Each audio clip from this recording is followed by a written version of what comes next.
बोलने का मौका हमको मिल रहा है। और यहाँ हमारे राष्ट्रीय महासचिव खेत व ग्रामीण मजदूर सभा के कामरेड धीरेन्द्र जी, हमारे राष्ट्रीय अध्यक्ष हुआ, हाँ, एक कामरेड सत्यदेव राम जी जो हमारे विधायक दल के उपनेता भी हैं, कामरेड शशि जी, कामरेड अरुण जी और हमारे तमाम साथी। देखिए तमाम बातें हो चुकी है, ऐसी कोई बात नहीं रही। विस्तार से तो सत्यदेव जी ने बहुत समय ले लिया और हम धूप में बैठा के रखा है इन्होंने, अभी बैठेंगे नहीं। चलिए, तो आप का जो आंदोलन रंग ला रहा है, लेकिन सबसे पहले पूरे प्रदेश में नहीं पूरे देश में आपका जो मनरेगा मजदूर संगठन को का रजिस्ट्रीकरण हो चुका है, रजिस्ट्रेशन हो चुका है। सवाल एक बात है कॉमरेड, जैसे बागमती परियोजना के बारे में हम लोग चर्चा कर रहे थे तो हमारे क्षेत्र में लोगों को समझ में नहीं आ रही थी बागमती परियोजना क्या है। अब उनको समझ में आने लगी है कि वहाँ महानंदा फेज 2 लागू करने की जरूरत है। आप समझिए, पहले बात को समझिए। ये बागमती परियोजना 1944 में शुरू हुई और 1944 में 44 करोड़ जनता नहीं थी और आज 144 करोड़ जनता हो गई। महानंदा फेज 2 में 1972 में शुरू हुई और 1972 का परियोजना आज तक कंप्लीट हो गया। फेज 2 में जो 144 करोड़ जनता के बीच में जो हजारों लोग अपना खेत मजदूर लोग और मेहनत कश लोग नदी के किनारे बस गए चारों तरफ, अब उनको उजाड़ने की साजिश है। इस साजिश में जल संसाधन विभाग की तरफ से हजारों करोड़ रुपया लूटने का एक प्रयास है। इसलिए हम लोग बोलते हैं कि हमारे खेत मजदूरों को न्यूनतम मजदूरी उपलब्ध कराइए। जो 541 कितना रुपया है? हाँ, 541 रुपया। और जो संवेदक के आधार पर जिन लोगों से काम करते हैं, हम रसोईया, आशा, ममता, तालीम मरकज, प्रेरक और रात्रि प्रहरी, तमाम लोगों को सम्मानजनक न्यूनतम मजदूरी तो आपको देना होगा। और अगर आप न्यूनतम मजदूरी नहीं देते हैं, अगर विधानसभा में हम लोगों ने कहा कि इसी विधानसभा का कोई विधायक अगर अपने मजदूरों को न्यूनतम मजदूरी नहीं देता है या हम नहीं देते हैं या अध्यक्ष महोदय आप नहीं देते हैं तो आप पर न्यूनतम मजदूरी उल्लंघन करने का मुकदमा लागू होगा।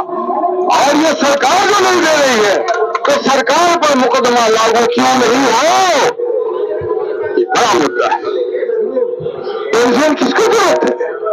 सारी जिंदगी जिन लोगों ने मेहनत की, तपते हुए धूप में, कड़ाके की सर्द में, गरजती हुई बारिश में, और जब 50-55 साल के बाद, अभी तो मुझे लगता है कि हम लोग को ये मांग रखना चाहिए देवेंद्र जी कि वृद्धा पेंशन की उच्चतम सीमा 55 साल होना चाहिए। कि 40 साल में बुढ़ापा शुरू हो जाता है और 60 साल के बाद मात्र 400 रुपया जो न्यूनतम मजदूरी नहीं है, जो 400 रुपया से 2 कप चाय सुबह शाम नहीं होगी। और ये लड़ाई बेहतर बनते भाजपा माले और हम लोग लड़ रहे हैं। बार बार बोलते हैं कि आप लोग जो है आपकी इस लड़ाई को शिद्दत से लड़ रहे हैं, लेकिन शिद्दत से लड़, क्योंकि मैं अभी भी गाँव में रहता हूँ, अभी भी मैं शहर में नहीं हूँ, शहर में नहीं रहता। अभी मैं यहाँ पटना से जाऊंगा पार्सल से मेरा मैं गरीब मजदूरों के साथ रहता हूँ। आपके संगठन का ही मैं सदस्य हूँ, राष्ट्रीय उपाध्यक्ष हूँ। देवेंद्र जी बनाते हैं, उसकी मेजबानी क्या है, ये बड़ी बात नहीं है। लेकिन जिन लोगों ने सारी जिंदगी मेहनत की, सारी जिंदगी उसको खाना नहीं मिला, खुराक नहीं मिला, दूध नहीं मिला, पोषाहार नहीं मिला, इसलिए उसी को तो पेंशन की जरूरत है। इसलिए हम लोगों ने विधानसभा में ये भी कहा कि जरूरत पड़ने पर कुछ गैर जरूरी जो परियोजनाएं बना रहे हैं उसको रद्द कीजिए। जरूरत पड़ने पर विधायकों का जो वेतन में कटौती करके भी न्यूनतम मजदूरी, हमने कहा कि हम लोग 3000 मांग करते हैं, आप 1500 तो दीजिए सर, 1500 दीजिए, क्योंकि 1500 में हो जाएगा। परसों हम कटिहार में खाना खा रहे थे, 40 रुपया में मैंने खाना खा लिया। तो ये सम्मानजनक जीवन जीने का आपका अधिकार है और ये अधिकार हमें हासिल करना पड़ेगा संघर्ष की ताकत पर, लड़ाई की ताकत पर, इनकलाब की ताकत पर। और मुझे लगता है 77 के बाद सबसे बड़ा इनकलाबी परिवर्तन होने जा रहा है, अक्टूबर में जो चुनाव हो रहा है। जब तक हमारी सरकार नहीं आएगी हमारा आंदोलन सफल नहीं होगा, हमारी मांग पूरी नहीं होगी।